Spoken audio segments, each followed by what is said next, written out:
හා ඉතින් අපි කලින් වීඩියෝකින් කතා කරා වෙට් ඇසෙස් ගැන. ඉතින් වෙට් ඇසෙස් වලට ඇප්ලයි කරන්න කලින් ඔයාගේ මේන් ඩොකියුමන්ට්ස් ටික ඔයා ප්‍රොපර්ලි ප්‍රිපෙයාර් කරගන්න ඕන. ෆස්ට් ඔයාගේ ඇකඩමික් සර්ටිෆිකේට් සහ මාර්ක් ෂීට්ස් ඔයා රෙඩි කරගන්න ඕන.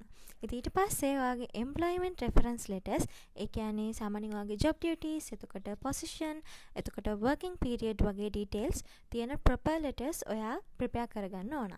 එතකොට proof of work experience එකට pay slips, එතකොට tax documents, එහෙම නැත්නම් වෙන මොකක් හරි evidence එකක් ඔයා prepare කරගන්න ඕන.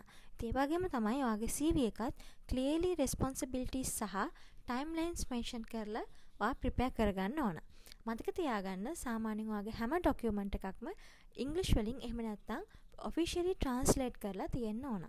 ඉතින් සාමාන්‍යයෙන් ඔයාට හොඳ කියන්නේ strong evidence submit කරන එකෙන් ඔයාට positive outcome එකක් ලබා ගන්න පහසුවක් වෙයි.